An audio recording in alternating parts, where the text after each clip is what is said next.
Udah siap? Yuk, berangkat.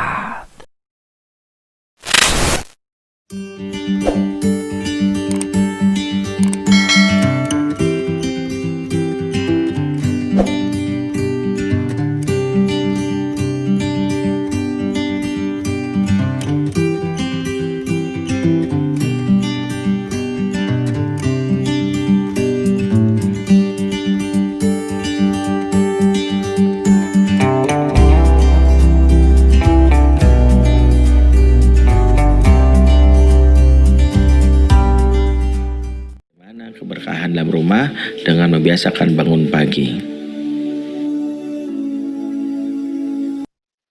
Sebab awal berumah tangga itu yang dicari adalah berkah. Itulah kenapa Rasulullah mengingatkan dalam doanya, Ubarok laka wa baraka alaika wa jama'a bainakum fi khairin. Itu yang diminta, berkah. Jadi bukan sakinah wa dan rahmah, berkah dulu, karena sakinah wa dan rahmah dia akan datang ke rumah tangga yang tidak berkah. Jadi kalau berkah itu yang sudah kita pahami, maka kita sudah mampu membawa rumah tangga ini menjadi keluarga rumah tangga yang baik. Ingat karena makna berkah itu maknanya adalah ziyadatul khair, bertambahnya kebaikan. Maksudnya bertambah kebaikan apa? Itu disebut para ulama. Kalau kebaikan itu terus mengucur dalam rumah tersebut, maka akan mengusir keburukan yang ada. Karena rumusnya disebutkan oleh Allah Subhanahu wa taala dalam surat Hud 114, innal hasanat yudhibna sayiat, sesungguhnya kebaikan yang banyak akan mengusir keburukan. Kalau Assalamualaikum warahmatullahi wabarakatuh. Waalaikumsalam warahmatullahi wabarakatuh. Alhamdulillah nahmaduhu wa nasta'inuhu wa nastaghfiruh. Man yahdihillahu fala mudilla lahu wa may yudlil fala hadiyalah. Asyhadu an la ilaha illallah wahdahu la syarikalah. Asyhadu anna Muhammadan abduhu wa rasuluhu la nabiyya ba'dah. Wala haula wala quwata illa billahi wa ba'd. Ikhwatal iman a'azakumullah jami'an, bapak-bapak, ibu-ibu, teman-teman semua, khususnya yang tergabung dalam Risma Al-Muttaqin yang menghadiri kajian kita di kesempatan pagi hari ini. Alhamdulillah kita memuja dan memuji Allah. Allah izinkan kita untuk di pagi hari ini bisa menjalankan salah satu kewajiban seorang muslim, yaitu thalabul ilmi, di mana meskipun pandemi tidak menghalangi salah satu kewajiban seorang muslim yang disebutkan oleh Rasulullah, thalabul ilmi fardhatun minal muslimin wal muslimat. Kewajiban menuntut ilmu itu diwajibkan kepada muslim dan muslimat. Maka dengan hadirnya teknologi yang sekarang sudah muncul, teknologi digital yang membuat kita tetap terkoneksi meskipun dari rumah, inilah salah satu nikmat dari Allah yang wajib kita syukuri di antara beribu-ribu nikmat yang lainnya. Sebab kalau kita lihat bagaimana kondisi akhir-akhir ini, maka kita meyakini bagaimana Allah telah memberikan salah satu jawaban dari firman-Nya, fa inna ma'al usri yusra, inna ma'al usri yusra. Sesungguhnya di balik kesulitan ada kemudahan. Nah, sampai diulang 2 kali, di balik kesulitan ada kemudahan. Jadi kalau kita lihat, kemudahanlah yang kita peroleh di tengah kesulitan masa pandemi ini. Akhir-akhir ini salah satunya lewat bisa terhubungi kita lewat teknologi via Zoom dan yang semisalnya. Nggak kebayang kalau pandemi ini terjadi sekitar 30 tahun yang lalu, di mana orang mungkin tidak memiliki perangkat teknologi seperti sekarang, dipaksa untuk berbulan-bulan di rumah, pasti stres luar biasa. Hiburannya paling cuma nonton TV sampai hafal iklannya kalau perlu. Bagi yang sudah punya pasangan, alhamdulillah hiburannya masih ada sama pasangan kan gitu. Kasihan yang jomblo gitu, mau keluar rumah takut kena corona, di dalam rumah merana gitu, apes dua-duanya. Tapi ini tidak terjadi alhamdulillah di masa sekarang. Teman-teman semua yang melakukan Allah Subhanahu wa taala, dan pagi ini kita membahas tentang bagaimana pendampingan buat orang tua bagi anak di masa pandemi.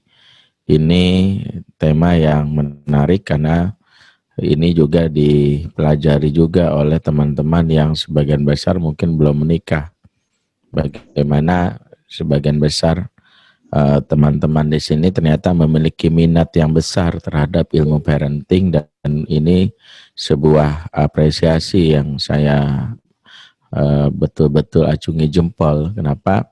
Karena banyak anak muda yang cuman kepikiran untuk bagaimana bisa mendapatkan calon pasangan atau jodohnya, namun dia lupa salah satu bekal yang harus dimiliki sebelum nikah, yang disebutkan oleh Umar bin Khattab, tafaqahu qabla an tasudu, pelajarilah ilmunya sebelum kamu menjalani rumah tangga. Jadi memang ini menarik karena banyak teman-teman yang jomblo ini belum nikah tapi masih semangat untuk belajar. Karena kita ingin pernikahan kita ini sebuah ibadah yang panjang, yang khusyuk kita lalui, dan agar khusyuk kita melaluinya harus dengan ilmu. Termasuk bagaimana kita ketika suatu saat akan diamanahi sebuah peran, di mana peran ini bukanlah peran yang sepele, yaitu peran menjadi orang tua. Di mana peran menjadi orang tua ini jangan sampai kita jalani dengan sekedarnya, atau bahkan yang lebih ekstrim jadi orang tua yang KW atau orang tua yang abal-abal. Jadilah orang tua yang profesional.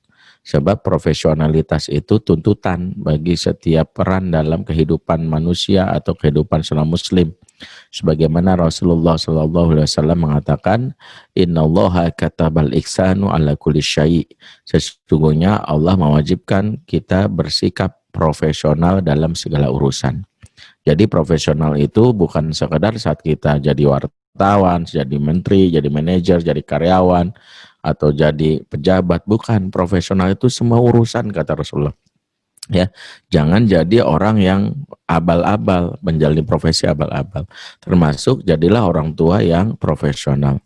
Nah, orang tua yang profesional apa bedanya dengan orang tua yang abal-abal? Orang tua profesional itu orang tua yang bekali diri dengan ilmu. Dia punya ilmu untuk menjalankan perannya, itu profesional. Kalau yang abal-abal, yang kaleng-kaleng, dia nggak punya ilmu. Ya, dan itulah yang mencegah akhirnya orang tua ini melakukan hal yang kita khawatirkan, yaitu namanya malpraktek. Jadi malpraktek yang paling bahaya itu malpraktek menjadi orang tua.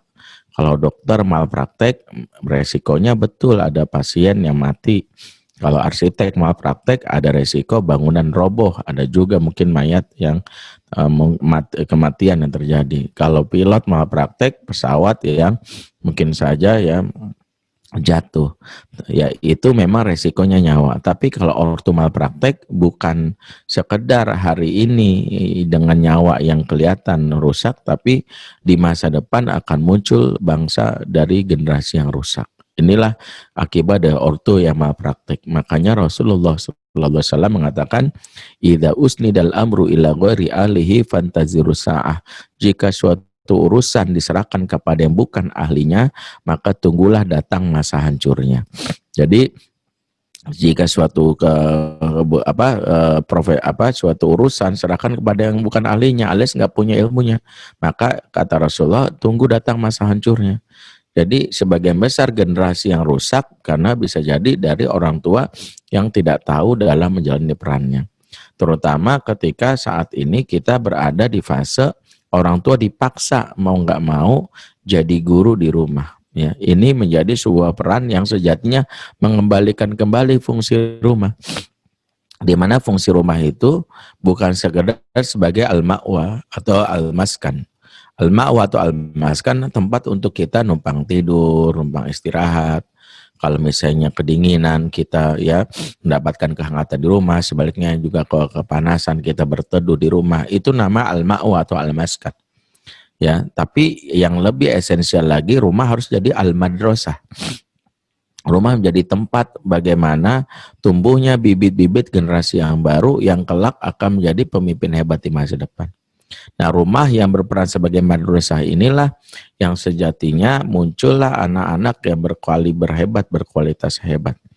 Nah, inilah ketika masa pandemi orang tua dalam hal ini sedang dipaksa dalam tanda kutip oleh Allah dengan masa pandemi yang memaksa orang itu lebih banyak berada di rumah, stay at home.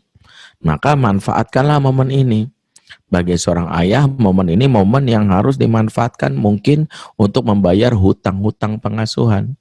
Disebut hutang kenapa? Karena bisa jadi banyak ayah yang lupa bahwa pengasuhan itu hutang piutang. Kalau nggak kita berikan hak anak di masa kecil, anak akan menagih di usia dewasa dengan perilaku yang menyebalkan. Jadi kalau anak udah gede nih, nyebelin banget, sebenarnya sedang jadi debt collector atas haknya yang tak diberikan di masa kecil. Nah inilah, nak sini bentar. Sini bentar kata anak. Kamu tuh bentar-bentar mulu ya. Sini gitu ya. Mungkin maaf, mungkin anak juga merasakan waktu kecilnya. Dia pulang sekolah dari TK, papa, aku mau cerita deh, bentar. Papa yang ngomong gitu. Papa, aku kan tadi di sekolah. Nanti. Mama, nanti. Ini mama grup WA lagi seru nih ya. Ngomongin tentang Raffi Ahmad sama Nagita. Aduh, mamanya jadi bigos juga. Jadi mamanya bilang entar, papa bilang entar, anak pun akan belajar untuk melakukan itu di masa depan dengan entar. Inilah yang sejatinya jadi bahan evaluasi. Maka masa pandemi ini coba kita jadikan barenungan. Kita berharap masa pandemi ini dengan banyaknya di rumah jadi momen yang kita manfaatkan jadi yang disebut memorable moment. Apa tuh memorable moment? Momen yang akan berkesan sampai mereka tua, bahkan sampai mereka nanti ya tiada gitu. Momen-momen masa pandemi ini akan menjadi momen yang mengesankan. Ya kalau dulu ada sebuah judul film, judulnya Nanti Kita Cerita Tentang Hari Ini, itulah juga yang akan kita harapkan anak kita. Mereka akan cerita tentang hari ini atau tahun ini lebih detailnya lagi. Bagaimana mereka akan cerita, bagaimana pengalaman ketika masa pandemi ini yang menyenangkan. Saat menjadi kakek, mereka akan bilang kepada cucu mereka, ya, cu, betapa kakek ini dulu ya pernah mengalami masa yang mendebarkan sekaligus menyenangkan.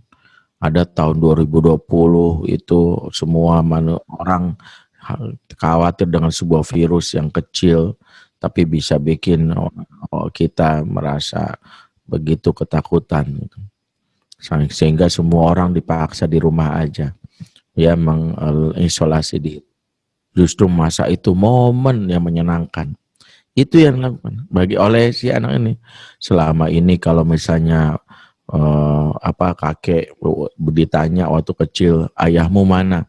Jawabannya auah gelap, karena ayah hadir pas gelap-gelap doang maksudnya. Ya, sebelum matahari terbit dan setelah matahari terbenam, kan ayah ini makhluk dunia gelap gitu ya. Ya, pas gelap doang yang nampak. Ini yang nampak di anak kita. Tapi alhamdulillah semasa-masa pandemi muka ayah jelas. Ternyata ayah nggak cakepnya nggak sekalah lah sama David Beckham, sama Ronaldo. Jempolnya minimal mirip kan gitu. Jadi anak melihat hal-hal yang merasa selama ini hilang. Ini menjadi momen. Begitu juga dengan mama, menjadi momen yang menyenangkan. Ya, bagaimana mama memberikan ya pengajaran. Kakek ini bisa kali-kalian bagi-bagian atau berapa ilmu ternyata diajarin sama mama di masa pandemi. Jadi ada hal-hal yang dia akan ceritakan saat tua nanti. Jadikan momen ini momen yang disebut memorable moment. Jangan jadi momen yang traumatis. Momen traumatis ini malah akan menjadi kenangan buruk yang akan merenggangkan hubungan. Sampai ada anak yang berdoa, ya Allah, segerakanlah wabah corona ini, ya Allah, angkat segera ya Allah. Bukan takut corona ya Allah, takut sama mama ya Allah. Kalau corona bikin batuk, pilek, kalau mama bikin stres, sakit kepala, muntah, mual-mual, mau pingsan kan. Jangan sampai ada anak yang sampai seperti itu. Berdoa supaya corona hilang bukan karena coronanya, tapi mamahnya dan papanya yang melakukan sesuatu yang membuat mereka stres lagi di rumah. Nah, karena itulah salah satu yang menjadi tugas pokok orang tua, bagaimana membuat mereka minat untuk di rumah. Salah satu yang menjadi tugas pokoknya apa? Tugas pokok orang tua saat di rumah menciptakan dulu suasana yang disebut suasana kegembiraan. suasana kegembiraan ini sesuatu yang menjadi kata kunci kalau kita ingin membantu proses pengajaran di rumah semasa pandemi ini berjalan dengan maksimal. Kenapa kegembiraan ini mutlak? Di mana kegembiraan ini menjadi unsur pertama yang harus kita lihat. Bisa nggak anak kita ketawa selagi di rumah? Lebih sering ketawa atau menangis? Ya.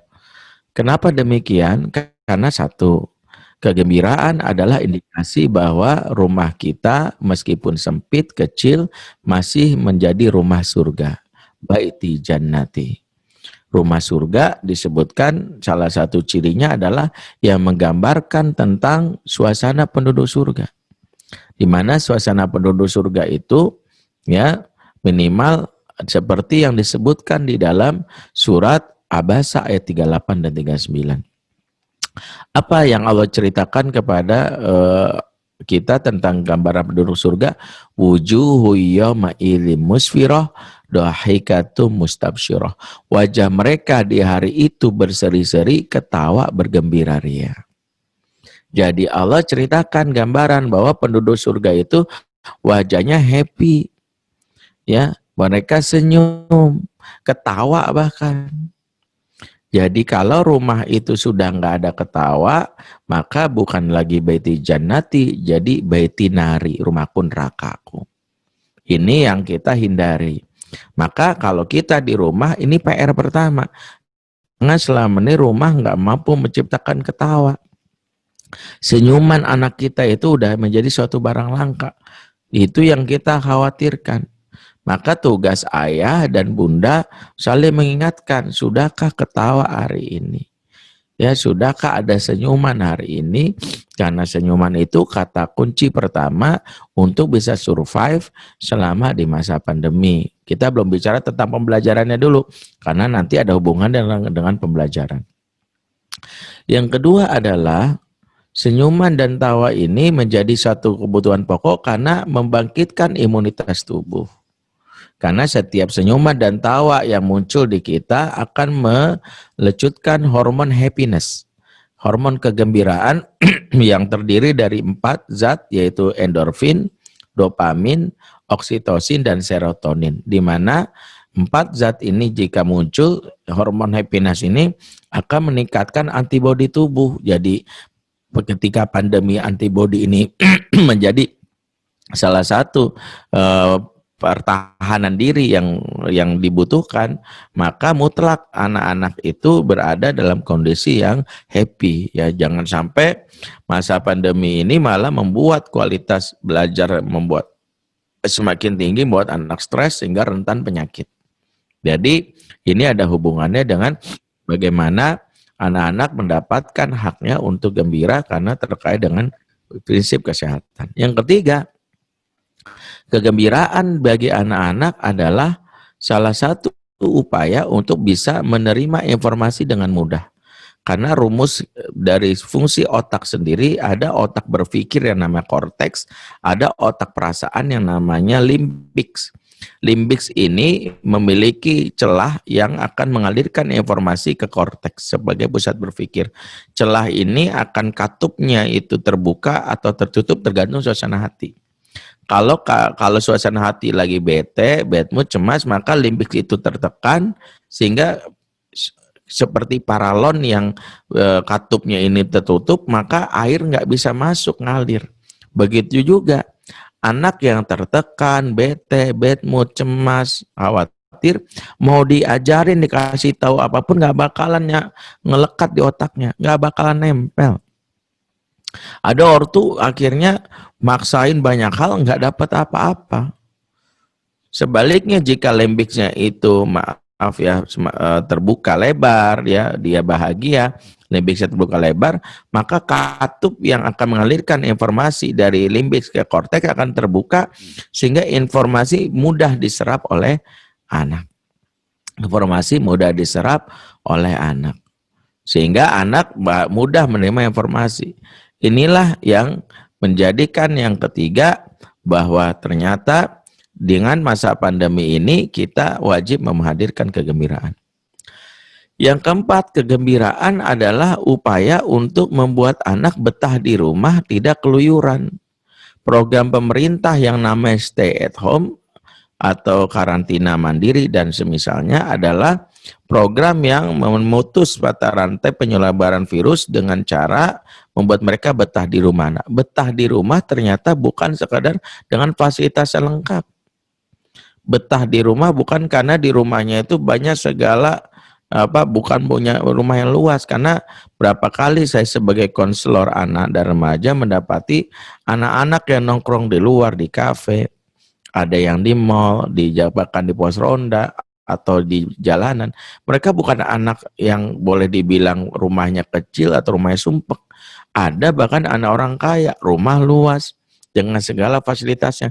Tapi mereka nggak betah karena ada satu kebutuhan pokok mereka yang tidak dipenuhi oleh rumah atau oleh orang tua. Apa itu? Ketawa. Bagi anak muda, ketawa itu udah kayak NKRI, harga mati. Kalau nggak dikenyangin oleh orang tuanya, mereka cari sendiri.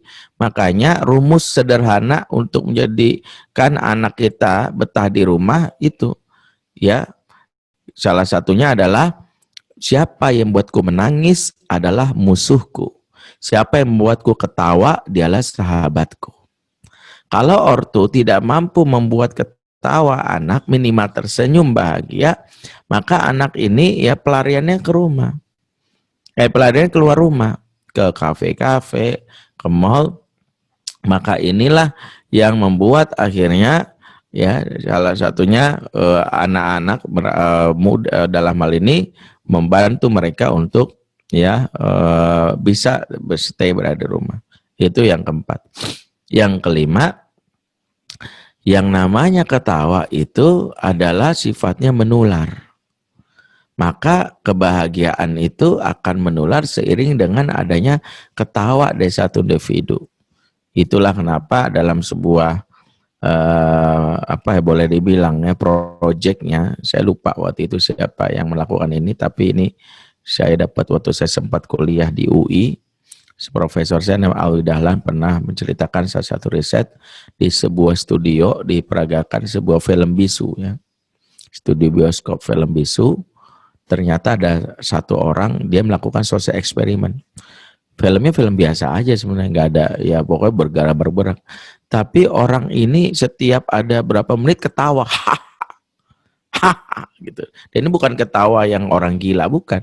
Dia tahu betul nih ada satu bentuk adegan ketawa, padahal mungkin senyum aja udah cukup sebenarnya, atau mungkin dia ngelak biasa gitu. Tapi dia ketawa dan ternyata mampu membuat seluruh isi studio itu ketawa. Kenapa demikian? Disinilah ada yang ternyata menjadi rumus baru yang dikembangkan bahwa ketawa itu bisa menular sebagaimana kesedihan bisa menular. Maka kalau kita dalam hal ini ya untuk mampu memberikan dampak emosi yang positif kepada anak, berarti target pertama apa? Diri kita lah yang pertama kali harus kita bikin bahagia untuk bisa ketawa. Ini orang tua penting sekaligus dalam rangka menangani yang namanya ya stres kena dampak dari pandemi yang mungkin berkaitan dengan ekonomi. Tapi kita harus, karena emosi positif kita ini sangat mudah diterima oleh anak. Kalau kita bete, bad mood, mudah banget anak juga merasakannya. Apalagi kalau yang sehari-hari menangani anak ini ibu. Ibu itu justru jantungnya rumah. Kalau ibu udah bete, tuh anak bete seharian. Kalau ibu udah stres seharian. Karena kondisi ibu ini itu mempengaruhi kondisi kejiwaan anak. Itulah mengapa dalam surat Al-A'raf ayat 58 Allah membuat perumpamaan. Ya kata Allah, wal baladut thayyibu yakhruju nabatuhu biizni rabbih. Dan tanah yang baik akan menghasilkan darinya tanaman-tanaman yang baik. Tanah yang baik akan mengeluarkan atau menghasilkan tanaman-tanaman yang baik. Siapa yang dimaksud tanah di sini? Tanah yang dimaksud di sini adalah ibu. Allah sebutkan ibu sebagai tanah bukan hanya di ayat ini, tapi juga di ayat yang lain. Surat Al-A'raf, Al-Baqarah misalnya, Ayat 223 Allah berfirman, nisa'ukum hathulakum, istri-istrimu ibarat tanah ladang tempat engkau bercocok tanam. Dalam surat Al-Baqarah 223 disebut hath. Hath itu tanah ladang, agak kecil. Tapi kalau dalam Al-Araf 58 balad, balad itu lebih luas. Ya, saat menjadi istri perannya disebut kecil, saat menjadi ibu balad lebih luas. Itu filosofinya. Nah, wanita diibaratkan tanah, istri ibaratkan tanah, ibu ibaratkan tanah, maka mempengaruhi kualitas tanaman. Kalau tanahnya baik, alias emosi ini ibunya baik, mempengaruhi juga kualitas emosi. Nah, disinilah peran ibu ya. Ibu ini membutuhkan dua hal untuk emosinya positif. Satu, dia memperbaiki hubungan dengan Allah sebagai yang menurunkan ketenangan dan emosi positif ke dalam dada kita. Ini penting buat para ibu. Ya, karena Allah mengatakan huwallazi anzala sakinata fi qulubil mu'minin. Ya Allah yang menurunkan sakinah kepada hati orang-orang yang beriman. Jadi sakinah, ketenangan, kebahagiaan, kegembiraan itu diturunkan oleh Allah. Maka kenapa kalau kita dalam masa pandemi ini seorang ibu yang berjibaku langsung dengan anak sebagai pendidik di rumah, maka dia harus meningkatkan kualitas hubungan dengan Allah. Karena kalau dia hanya memikirkan faktor teknis, aduh, gua harus belajar ilmu psikologi lagi nih, gua harus belajar komunikasi lagi, ntar jebol. Jebolnya kenapa? Karena dia lupa yang memberikan emosi positif itu justru adalah Allah Subhanahu wa Ta'ala. Makanya dalam situasi yang kita anggap berat hari ini, kita harusnya meniru bagaimana Allah memberikan petunjuk kepada Rasul saat pertama kali bertugas menjadi nabi. Dan saat Rasul bertugas jadi nabi, dalam surat Al-Muzammil ayat 5, kalimat Allah ini menarik. Kata Allah, inna sanulqi alaika qaulan tsaqila. Sesungguhnya kami hendak memberikan kepada engkau, duhai Muhammad, dengan qaulan tsaqila, perkataan yang berat. Disebut tsaqila, berat karena memang tugas Rasul untuk menyampaikan dakwah itu sesuatu yang berat. Mengambil zona nyamannya. Zona nyamannya itulah yang akhirnya terampas setelah dia mendapatkan tugas dakwah. Maka di ayat pertama, awal mula Allah menyebutkan dengan kalimat apa? Ya ayyuhal muzammil, wahai orang-orang yang berselimut. Pertama kali disebut orang yang berselimut. Kenapa? Karena awalnya Rasul berada di zona nyaman. Sehingga awal mula beliau mendapatkan tugas dakwah itu di zona nyaman seolah-olah harus dikeluarkan. Selimutnya harus mulai disingkirkan karena akan dapat tugas berat. Tugas berat itu adalah dia akan menjadi pendidik bagi umat dan setelah itu mungkin tidak bisa istirahat sebagaimana seperti biasanya. Nah, seolah-olah apa yang dialami Rasul hari ini terjadi kepada para orang tua, khususnya kepada bunda. Seolah Allah mengatakan juga dengan kalimat ya ayyuhal muzammil, wahai ya ibu-ibu yang selalu berselimut, maksudnya dalam zona nyaman.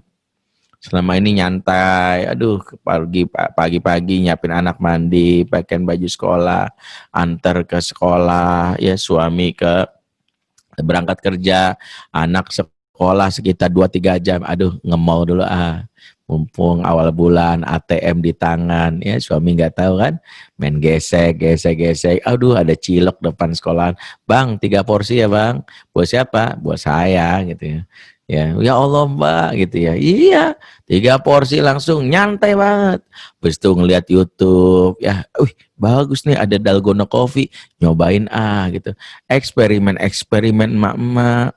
Ya awalnya coba mau baca Quran, lihat di awalnya handphonenya buat mau baca Quran, tapi mulai meleset tuh, ya Shopee kayaknya lagi ada diskon nih, mulai tuh ngelihat enak dulu, zona nyamannya. Begitu ada masa pandemi ini udah sulit, ke mall udah susah, nongkrong udah susah, makanya ibu-ibu udah jarang nge-mall, akhirnya sering ngemil ini, gara-gara sering ngemil badan melar, stres lagi gitu.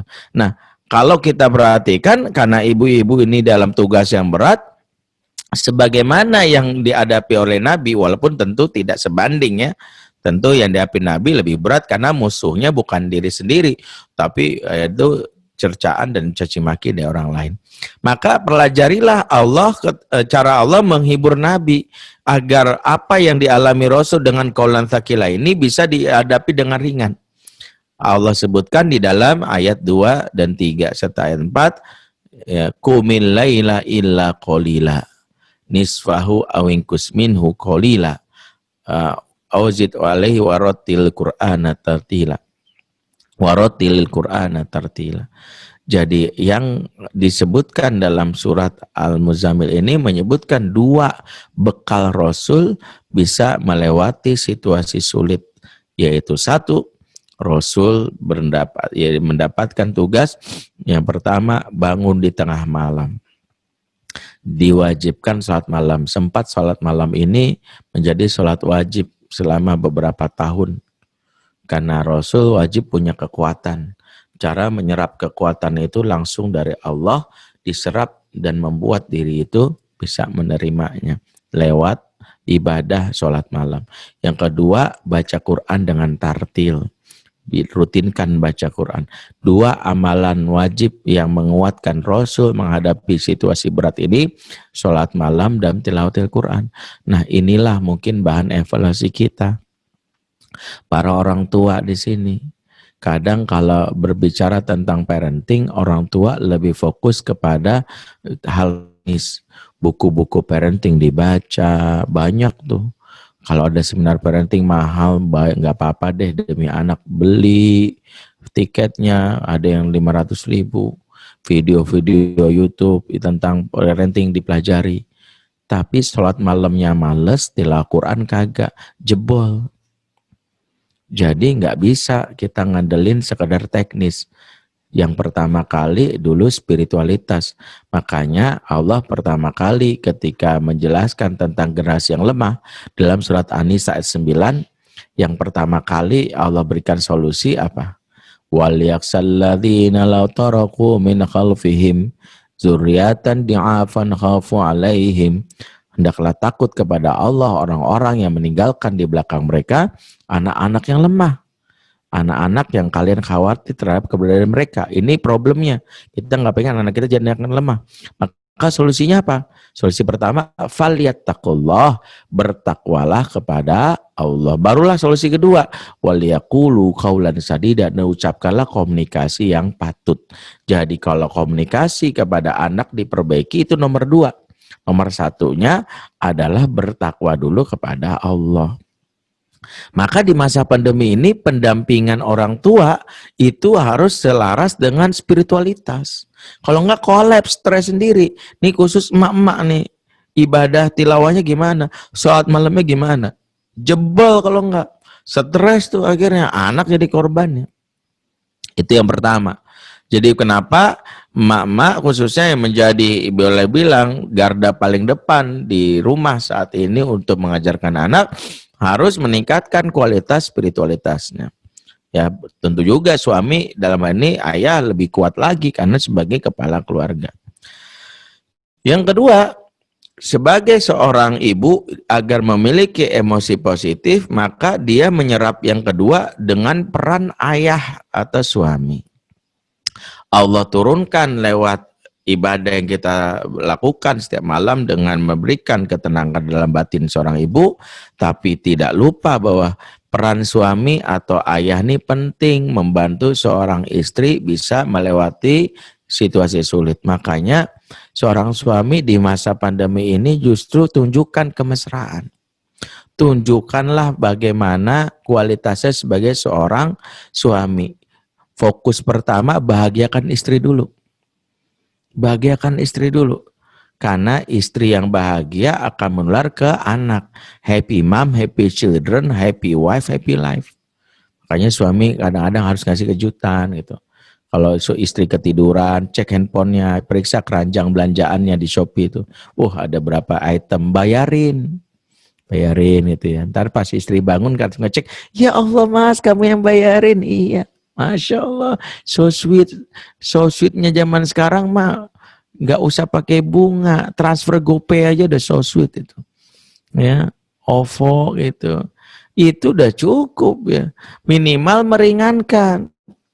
Ajak istri ngobrol malam-malam, kuraslah emosi negatifnya. Wanita itu tandanya dia sehat masih dibuktikan dengan keinginan untuk bicara. Suami-suami yang paham tentang kebutuhan batin istri, salah satunya meluangkan waktu untuk ngobrol sama istrinya. Karena wanita itu butuh bicara kalau mau sehat. Sebab berdasarkan riset, wanita yang sehat jiwanya minimal keluar 20.000 kata per hari. Tuh, 20.000 kata per hari.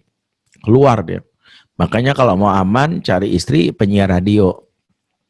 Atau MC, ya, guru TK, operator telepon, tuh 20.000 mah dapat. Makanya kalau kajian saya ini, tadi kan saya baru bergabung ya, MC-nya alhamdulillah cewek tuh.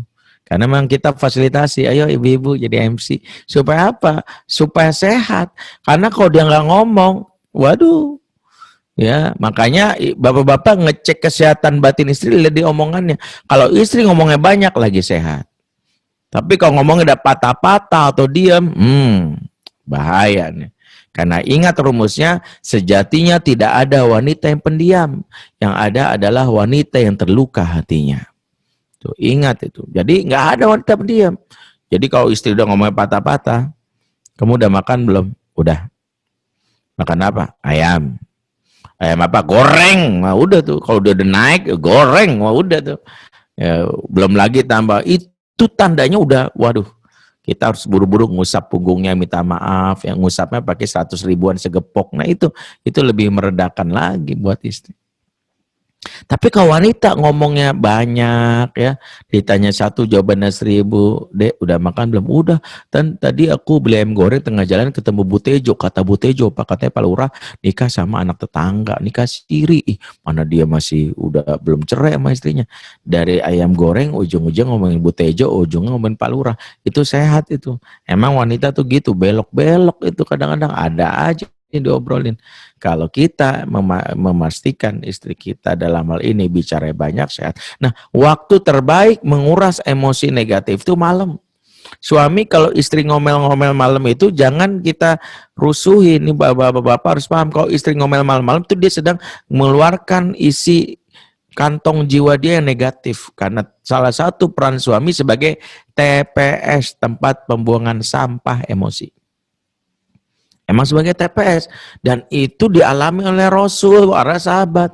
Makanya salah satu sunnah Rasul, nah ini menarik karena Rasul itu mempraktekannya dan kita belajar dari Rasul. Disampaikan oleh Abdullah bin Abbas dalam hadis riwayat Muslim, di mana Abdullah bin Abbas ini punya seorang bibi yang menjadi istri Rasul namanya Maimunah. Apa kata Abdullah bin Abbas? Bitu indah kholati Maimunah. Saya nginap di rumah bibi saya Maimunah. Karena Rasulullah Shallallahu Alaihi Wasallam yatahadas ma'a ahlihi tsumma raqada. Rasulullah Shallallahu Alaihi Wasallam senantiasa ngobrol sama istrinya baru tidur. Jadi Rasul itu sebelum tidur ngobrol dulu. Ini teguran buat saya dan para bapak-bapak. Jangan sampai sebelum tidur cek WA dulu, mention IG, dan skor bola. Waduh, MU kalah lagi, apes banget dah jadi pendukung MU. Ya itu yang dipikirin. Belum lagi lihat data orang yang udah mati karena corona. Itu aja dilihat. Mata udah sepet baru ke kamar tidur. Itu nggak fair bagi istri. Harus luangkan waktu setiap malam dengerin curhatan istri. Setiap malam tuh. Jadi dengerin istri ngobrol apa. Ya kalau istri, tapi kadang istri kalau udah malam nyolot Ustadz. Nyolotnya dia bukan marah, itu dentuman dari ekspresi dalam jiwa itu yang nggak bisa keluar. Dengerin aja. Makanya Umar aja kalau istri ngomel segagah-gagahnya Umar, bayangkan. Itu kalau istri ngomel dia diem. Itu berarti lelaki gagah itu kalau diomelin diem. Jangan ngelawan karena udah pahami. Kan kita tahu Umar, siapa sih yang Umar ini, bayangkan ya. Itu Umar itu ditakuti sama apa, setan-setan tuh. Kalau Umar lewat tuh pada melipir, kata Rasulullah, setan tuh pada kabur. Jadi kalau Umar lewat tuh Susana nggak jadi beli sate tuh, ya takut dia. Itu tuyul-tuyul pada pakai baju, ada Umar inspeksi gitu, takut. Nah tapi Umar itu kalau istrinya ngomel dengerin aja. Umar tahu kemuliaan laki-laki yaitu bisa Ya memuliakan istrinya, terutama kalau istrinya lagi ngomel, udah dengerin aja. Karena wanita kalau ngomel bukan sekedar karena marah sama kita, dia sedang ngeluarin unek-uneknya aja, kayak kitanya aja ngerasa dia songong sama kita, padahal mah enggak. Dia kalau lagi ngomel, dia sedang mengeluarkan emosi negatifnya. Ya anggaplah kalau di istri kita ngomel nih nyanyian cinta tapi tak bernada gitu. Ya udah kita dengerin aja. Nanti kalau udah tenang baru. Nah ini salah satu hal yang harus dimiliki. Malam-malamnya itulah kuras emosi negatif. Pagi-pagi istri bangun dalam suasana emosi positif. Inilah awal pagi yang menyenangkan. Karena pagi itu waktu yang menentukan nanti perjalanan sehari. Kalau paginya istri emosi positif, dia bangun dengan emosi, nyenyak banget, rasanya nyaman banget. Dia punya semangat untuk ya mendampingi anak. Tugas suami kalau istri sudah bangun itu berbagi peran harusnya pagi ini. Salah satu tugas suami kalau istri yang lebih banyak ngajar, suami lebih baik mengurusi urusan yang berkaitan dengan namanya conditioning, pengkondisian emosi. Yaitu pagi-pagi yang bangunkan anak adalah suami. Itu pertama tuh. Dan ini sebenarnya adalah salah satu hal yang penting. Kenapa? Karena riset salah satu ahli parenting di Mesir, Dr. Adnan Baharis, menyebutkan anak yang pagi hari dibangunkan oleh ayahnya lebih berprestasi dibandingkan jika dibangunkan ibunya. Jadi anak itu kalau pagi dia membutuhkan namanya proyeksi wajah. Kalau yang bangunkan sosok ayah, maka dia akan masuk ke alam bawah sadar dia ingin seperti ayah. Yang dunia ayah itu kompetitif, bersaing, aktif. Dia taunya seperti itu, maka dia ingin seperti ayah, punya motivasi. Kalau yang bangunkan adalah ibu, mohon maaf, walaupun ibunya bekerja, tapi dunia ibu nggak jauh dari sumur, dapur, kasur, Carrefour kan gitu. Tuh mama tuh dunianya. Makanya dia ya dunia nyaman. Jadi kalau kita perhatiin di sini pentingnya bagaimana kita menjaga kondisi. Kalau pagi itu bapak bangunin, dan bapak kalau bangunin itu mulailah perannya. Salah satu peran dari seorang ayah adalah membangkitkan mood booster bagi istri sudah, sekarang bagi anak. Mood booster pagi-pagi itu dimulai dengan pertanyaan yang menyenangkan. Rasulullah mencontohkan, nih contoh pertanyaan kalau pagi-pagi yang contohkan Rasul. Dijelaskan dalam hadis oleh salah satu sahabat bernama Samurah bin Jundab lewat hadis yang diriwayatkan oleh Imam Muslim. Berkata Samurah bin Jundab, jika kami Rasul selesai melakukan salat subuh bersama kami, Rasul menghadap ke belakang kepada para jamaah dan bertanya kepada para jamaah, hal ro'a ahadumikumul bariyata ru'ya. Siapakah di antara kalian yang mimpi indah semalam? Tuh, lihat. Rasul nanyanya, siapa yang mimpi indah semalam? Masya Allah. Rasul tahu banget cara untuk membangkitkan emosi positif. Nanya mimpi indah. Bukan mimpi bareng Mbak Indah, bukan. Nanya mimpi indah. Mimpi yang menyenangkan. Ya, jangan pagi-pagi nanyanya bikin, maaf ya, bikin anak stres. Pagi-pagi nanya, nak semalam dengar suara gemuruh nggak? Oh itu tandanya akan terjadi dukhon dalam 40 hari 40 malam, akan turun dajjal, dan turun dajjal kita akan berada dalam masa kelam, akan datang hari kiamat. Banyak-banyak bertobat ya nak. Tuh anak bisa stres tuh nggak mau sekolah. Ngapain sekolah sih Pak? Udah mau dajjal turun gitu. Bukan berarti ngenalin dajjal nggak boleh. Boleh tapi salah waktu. Waktunya ngenalin dajjal itu bukan di pagi hari. Pagi hari itu bangun emosi positif. Bangkitkan emosi yang positif. Jangan justru pagi-pagi kita ngenalin yang menyeramkan. Bahkan ketika ada satu sahabat bernama Abdullah bin Umar, diceritakan bahwa Abdullah bin Umar itu mengalami mimpi yang negatif. Ya, dia dibawa keliling neraka. Jadi ada neraka, mau dibawa keliling neraka, dan itu benar-benar menyeramkan ya, karena dia dibawa oleh malaikat, dilihatin neraka dan siksanya, ngeri ya. Kita pun berdoa nggak pernah akan mau, dan mimpi aja kita ogah ya, dibawa keliling neraka, apalagi walaupun free trial gitu ya eksklusif 10 orang dibawa keliling neraka gitu, tour of the nar bersama malaikat Malik, ogah, nggak bakalan mau. Kita dibawa tuh dilihatin. Abdullah bin Umar habis diliatin neraka itu stres. Dia bangun pagi itu bad mood, bete, bingung banget. Itu sampai dia bingung gimana ceritanya. Dia nggak bisa lepasin bayang-bayang itu. Untungnya dia cerita sama saudara kandungnya Hafsah yang tak lain istri baginda Nabi Shallallahu Alaihi Wasallam. Di mana Hafsah akhirnya apa? Ketika diceritakan tentang hal itu, Hafsah bercerita kepada Rasulullah dan lihat ini cara Rasul. Cara Rasul bagaimana membuat emosi yang tadinya negatif menjadi positif. Rasul berkata kepada Abdullah yang tadinya bete, Ni'mar rajul Abdullah laukana yusallil lail. Sebaik-baiknya laki-laki adalah engkau wahai Abdullah sekiranya engkau rajin sholat malam. Masya Allah. Bagaimana Abdullah bin Umar langsung dia yang tadinya bete, bad mood tiba-tiba langsung positif feeling. Dia merasa wow berarti aku laki-laki terbaik kalau aku rajin sholat malam. Demi Allah, aku akan meninggalkan sholat malam seumur hidup.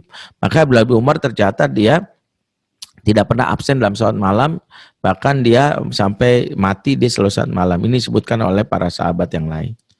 Jadi kita lihat tuh bagaimana cara Rasul membangun emosi positif. Kenapa? Emosi positif itu penting. Bahwa itu yang membuat anak tadi, dia di pagi hari, maka pagi hari pastikan jangan ada air mata, tangisan, teriakan. Seorang suami harus memahami bahwa istri di pagi hari disiapkan, udah kamu ini dulu deh mandi dulu. Karena mandi bagi seorang wanita meluruhkan emosi negatif juga sebelum belajar. Ibu-ibu yang langsung beraktivitas sebelum mandi emosional tuh. Jadi kalau istri ngomel-ngomel pagi-pagi, tanya aja belum mandi lo ya. Karena orang belum mandi gitu. Pastikan dia mandi dulu. Karena kalau kita lihat hadis Rasulullah, kemarahan aja diinikan dengan wudhu ya. Kalau kita marah-marah tuh dengan wudhu, karena wudhu itu bisa karena marah itu kan dari api, marah itu dari setan dari api ya kalah dengan air. Kalau wudhu saja bisa meluruhkan kemarahan, ya apalagi mandi ya lebih besar lagi manfaatnya. Jadi kita mengharapkan supaya rajin mandi lah salah satu yang dia lakukan. Nah, kalau sudah pagi-pagi itu sebelum anak belajar kita bikin namanya conditioning, mulailah dengan sarapan bersama sebisa mungkin, family meeting lewat situ. Disitulah bagaimana peran ayah menjadi ya energizer. Mulailah membuat ini, ingat hal-hal ini dianggap sepele sebagai ortu, tapi kalau ini diperhatikan membantu banget pembelajaran anak. Anak itu sejatinya pinter, mudah mencerna isi dari sebuah pembelajaran kalau kita sigap dan tanggap. Termasuk bagaimana tadi orang tua khususnya ayah, dia melihat wajah-wajah anaknya yang bete, tanyain adik sedih ya, adik mimpi apa gitu. Tanya saya kayak Rasul tadi, mimpi apa? Kalau mimpinya negatif, kita kasih kalimat positif. Jangan pas dia cerita, kamu mimpi apa nak? Aku mimpi dikejar-kejar anjing. Wah sebentar lagi kamu mati nak. Banyak istighfar nak ya. Itu tandanya udah tinggal tulang belulang, sebentar lagi dikuburin jadi mayat. Ih serem. Tuh anak udah nggak minat lagi sama. Bangkitkan emosi positif. Termasuk ayah harus bisa misalnya memiliki skill sebagai entertainment ya. Di dalam buku yang saya tulis ya, teman-teman mungkin udah baca semuanya, judulnya Father Man, yaitu bagaimana menjadi ayah yang dicintai, pahlawan bagi anak. Ya ini buku ini alhamdulillah ya sudah 15.000 eksemplar mau habis ya, ada di website www.fatherman.id. Salah satu yang ditulis dalam buku ini mudah-mudahan bisa memberi inspirasi pada para ayah, yaitu bagaimana ayah memberikan satu kebutuhan dasar anak yang namanya hiburan tadi. Anak bisa semangat belajar kalau ayah menjadi seorang penghibur. Sebagian besar anak yang candu gadget itu karena nggak dapat hiburan. Ayah berikan kebutuhan dasar hiburan bagi anak. Hiburan bagi anak itu ibarat makanan. Ya termasuk kalau ngomong sama anak itu di meja makan, dibangkitkan tawa. Jangan kita ngomong yang serius banget bikin anak bete. Ada bapak ngomong sama anak tuh serius banget, mentang-mentang bapaknya ustadz, sekali duduk langsung keluar ayat. Nah ingat Allah berfirman dalam Al-Quran, Auzubillahi minasyaitonirrajim, kata anak, ya gue diruqyah ya. Ya gue udah kayak jin ifrit nih, belum apa-apa kena ayat gitu. Padahal anak walaupun kita ustadz mah nggak begitu-gitu juga, Rasul nggak gitu. Kalau sama anak duduk dengan bahasa yang menyenangkan. Jangan tegang, kaku, diskusinya berat gitu. Anak kelas 3 SD ditanya, "Nak, menurut kamu inflasi ekonomi tahun ini berapa?" 5% atau 6%. Kata anak, "Ya Allah Pak, tega banget ya." Sampai dia ngeliat bapaknya nih, gue kayak tinggal di Korea Utara ya. Ini jangan-jangan papa Kim Jong Un nih lagi nyamar nih. Karena bapaknya tuh kaku banget, mukanya kayak kena bekering kan gitu ya. Nggak ada sekalipun canda tawa lucu. Kan tadi kita ingat, salah satu rahasianya menjadi ayah itu mampu membangun tawa. Makanya pahala betul buat ayah yang begini, kata Rasulullah, kullu syai'in laisa lahu fihi min dzikrillah laibun wa lahwun illa mula'abatur rajul ma'a ahlihi. Segala sesuatu yang tidak ada zikir kepada Allah di dalamnya, kata Rasulullah, sia-sia belaka. Kecuali apa pengecualiannya? Mula abatur rojul ma'a ahli, canda tawa seseorang kepada anggota keluarganya. Jadi bapak yang suka bercanda ini ternyata berpahala dan meniru sunnah Rasulullah Shallallahu Alaihi Wasallam. Jadi Rasul itu mengapresiasi. Jadi kalau bisa nih bangun di masa ini sering kita mengajak bercanda. Ya walaupun ya pasti ada sesi-sesi serius, tapi serius kan udah pas lagi belajar. Jangan pas lagi belajar ya udah belajarnya tegang, pas saat dia sesi istirahat tegang. Bikin yang nyantai aja, nyantai, yang happy, itu harus diupayakan. Ya, salah satu sahabat bernama Zaid bin Sabit, itu sahabat yang dikenal pengumpul Quran ya, Jami Al-Quran Al-Karim. Beliau juga dikenal sebagai ahli dalam bidang ilmu fikih mawaris, tapi punya akhlak yang luar biasa mulia kalau berada di hadapan keluarganya. Dan akhlaknya ini diceritakan oleh salah satu kawannya bernama Sabit bin Ubaid.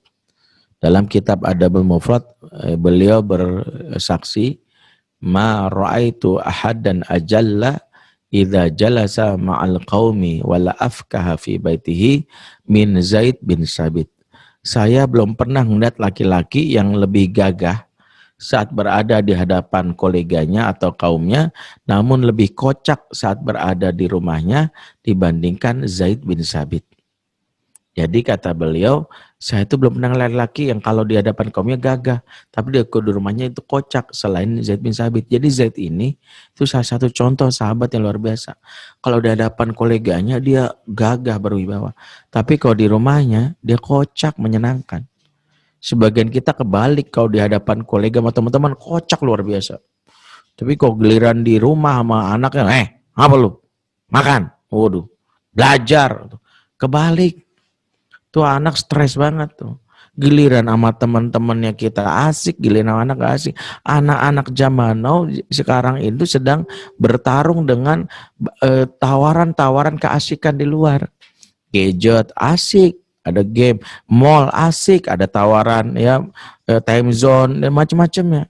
Makanya kalau jadi orang tua zaman now ini ada rumus sederhana, dan ini saya tulis di buku ini ya, nanti ada di websitenya aja kalau mau tahu, nggak ada di toko buku, di www.fatherman.id.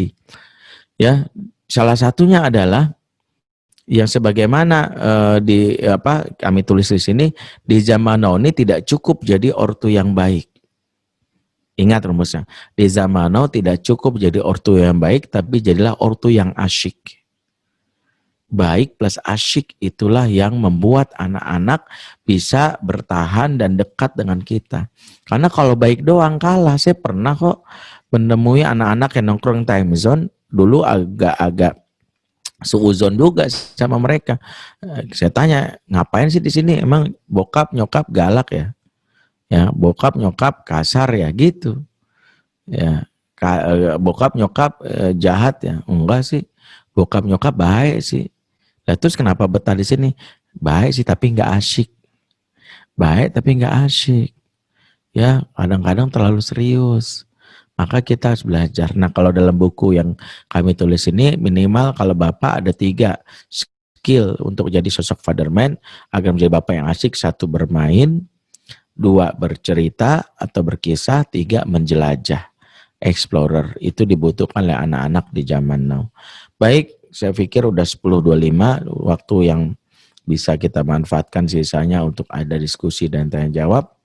Dan mudah-mudahan ini bisa membantu supaya para bunda, para ayah, calon bunda, calon ayah, jika di sini ada para jombloan, jomblowati, ya, para jomblo visabilillah atau jovisa, bertanya di forum ini pun nggak ada masalah. Karena ini bagian dari ilmu yang membuat kita bisa terus belajar dan menambah pengetahuan kita. Mudah-mudahan bermanfaat. Aku lu qali hadza fastaghfirullah li wa lakum. Assalamualaikum warahmatullahi wabarakatuh. Waalaikumsalam warahmatullahi wabarakatuh. Baik, jazakallah khair kepada Ustadz Jobendri yang sudah menyampaikan materinya. Baik, di sini ada pertanyaan Ustadz dari Ibu Ari Martina. Iya. Bagaimana bagi-bagi tugas rumah orang tua untuk siswa? Jadi siswa itu banyak sekali tugas karena sekolah sudah lockdown. Jadi itu bagaimana Ustadz? Baik. Pertama adalah kurikulum atau apa yang dibagikan oleh guru ke rumah itu bukan harga mati kayak NKRI. Kurikulum itu adalah sesuatu yang sejatinya sudah dibuat dan kadang tidak melulu sesuai dengan konteks dan kondisi. Maka yang harus diingat, kebutuhan anak itu sebenarnya belajar bukan sekolah. Yang dituntut oleh Allah itu belajar bukan sekolah. Karena belajar itu yang diwajibkan. Sekolah sendiri, keberadaannya sendiri ini belum ada di zaman Rasul. Dan itu sejatinya baru ada di zaman modern. Jadi kalau kita lihat, sejatinya jangan terpaku sama sekolahnya, tapi terpakulah sama belajarnya. Maka ketika kita tahu kondisi seperti ini, kita harus memilah mana yang menjadi prioritas. Dalam hal ini, ada hal-hal yang bisa kita lihat di zaman now ini.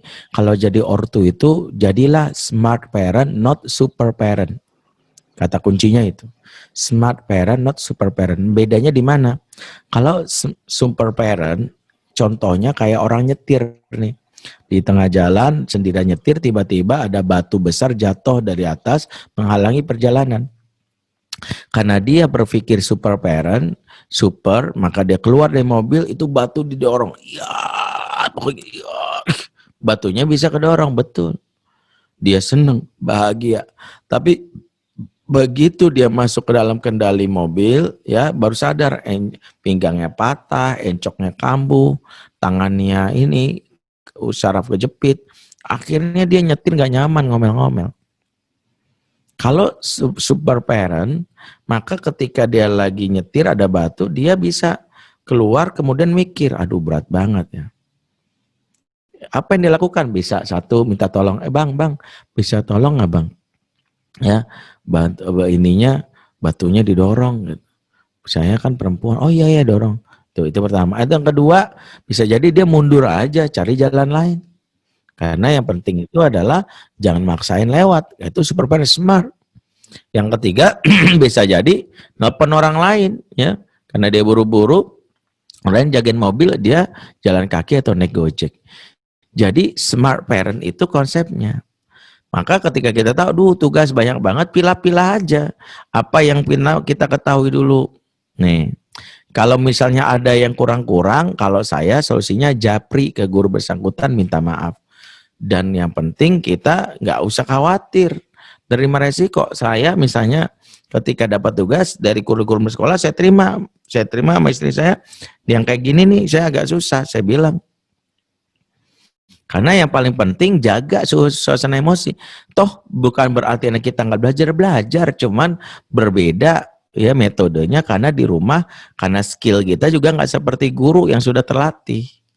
Kita berarti berpikirnya apa ya? Nah, bahkan kami bikin suatu kurikulum yang mungkin nggak ada yang dibuat sekolah. Satu kurikulum misalnya Robbatul Bait, kurikulum membantu orang tua. Bagaimana anak tugas membersihkan, menyapu, nyuci, ngepel, itu juga kurikulum. Bahkan menyiram tanaman, matikan lampu, itu kurikulum. Jadi dalam situasi ini, pilah-pilah aja mana yang kita bisa lakukan, karena kalau sudah banyak tekanan, kita nggak sanggup, malah stres. Kalau ternyata kita nggak bisa semua yang dari guru, nggak apa-apa, bikin kurikulum sendiri aja di rumah. Kan ingat rumusnya, belajar itu yang diwajibkan, sekolah enggak. Dan kurikulum itu bisa ya berubah dengan konteksnya. Wallahu a'lam bishawab.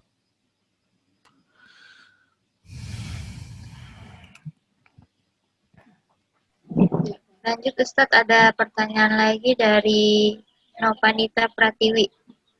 Kadang suka spending sama anak karena kesal sama suami. Bagaimana cara mengatasinya Ustadz? Ya Tafadhol, itu. Ustadz. Hal yang pertama kali memang kita perbaiki hubungan dengan suami dulu. Situasi ketika dalam kondisi seperti ini, satu, ridho dulu terhadap apa yang terjadi. Kadang ketika kita sadar suami kita tidak seperti yang kita bayangkan, dia belum menyadari tugasnya sebagai seorang laki-laki, itu seringkali kita baper dan ujung-ujungnya ke anak. Kita harus pilah-pilah nih. Kalau misalnya ya karena urusan sama suami belum beres, maka kita mungkin yang kita beresin bagaimana kita semampu mungkin mencari mood booster yang kita inginkan. Misalnya mood booster pagi apa? Mau ngopi dulu, nonton atau baca Quran dulu, silakan. Yang kedua, segera bereskan dengan suami semampu mungkin. Sampaikan ya, dan jangan kalau ngomong suami itu pakai bahasa kode-kodean, kecuali suaminya anggota intelijen.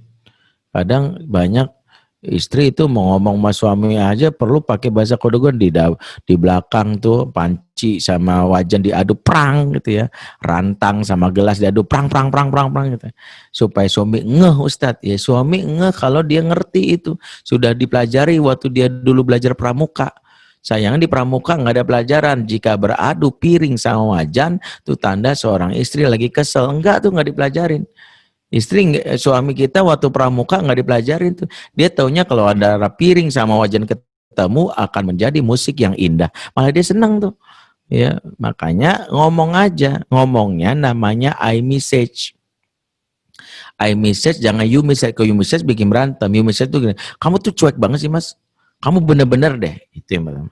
Yang benar I message. Kalau I message itu rumusnya sebutin perasaan kita. Mas, aku tuh capek mas. Aku tuh sedih deh mas. Kadang ya kamu kok cuek banget gitu. Ya aku tuh pengen banget kalau. Jadi sebutin perasaan positif kita. Nah yang kedua, meredakan emosi supaya nggak lari ke anak. Salah satunya ya dengan ya banyak menulis. Menulis adalah terapi buat wanita yang gampang baper dan gampang stres. Ibu-ibu yang gampang baper dan stres, terapi pertama nulis apa Ustaz? Apa yang dirasakan tulis. Kalau bisa benar-benar nulis pakai pulpen atau pensil, bukan ngetik. Karena sensasinya beda. Disarankan para ahli itu nulis pakai pulpen atau pensil, bukan ngetik kan. Karena ketika nulis pakai pulpen pensil sebenarnya terjadi transfer katarsis emosi-emosi dalam diri itu keluar, jadi nulis. Itu ya.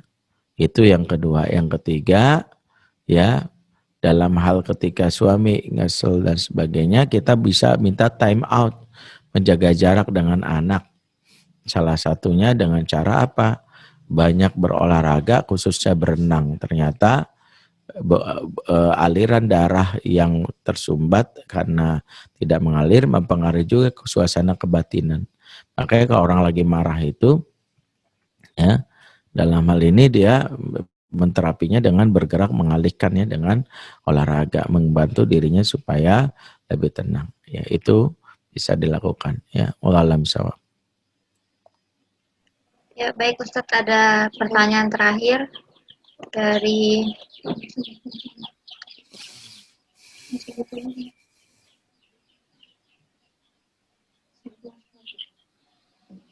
Assalamualaikum Ustadz, bagaimana agar anak merasa tetap bertanggung jawab atas tugas yang diberikan guru saat pembelajaran online? Ya tergantung umurnya ya. Karena ada umur-umur yang anak itu dalam hal ini memang belum mendapatkan tugas, beban yang bisa kita lakukan dia umur-umur bermain. Yaitu umur 0 sampai 7 tahun. 0 sampai 7 tahun ini memang umur bermain. Sehingga memang kita nggak bisa berharap banyak. Yang kita harap mereka enjoy aja dulu. Mereka belum ada yang nama aturan karena umur aturan itu dibebankan ke anak di atas umur 7 tahun. Itu disebut fase tamyiz ya. Fase tamyiz itu fase sudah dikenalkan adab. Nah, kalau anak sudah umur 7 tahun, apa yang dilakukan supaya mereka bertanggung jawab? Satu, sosialisasikan ya. Jadi duduk bareng, sosialisasikan, bacakan. Kalau perlu kalau dia udah biasa baca, dia yang baca. Yang kedua, diskusikan apa yang menjadi prioritas. Kamu mau ngerjain apanya dulu. Yang ketiga adalah yaitu simulasikan. Dari 3 itu disimulasikan. Dari lewat verbal maupun non verbal. Karena sebagian besar anak itu kering simulasi. Gini ya, kalau misalnya ngerjain ini nih, ambil kertas, nih Bunda contohin. Jadi mereka butuh simulasi. Ya, itu yang bisa kita praktekkan. Yang berikutnya nggak ada salahnya mungkin mengevaluasi jika proses pembelajarannya sudah selesai. Kita evaluasi. Misalnya ini maaf ya kita bilang seharian ini kok ada 4 tugas dari guru cuman 1. Kenapa ya nak? Dia mendapatkan ya bisa dia bilang habisnya yang ini susah. Berarti apakah masalahnya di sosialisasi atau di simulasi? Oh berarti tadi Bunda kurang ya.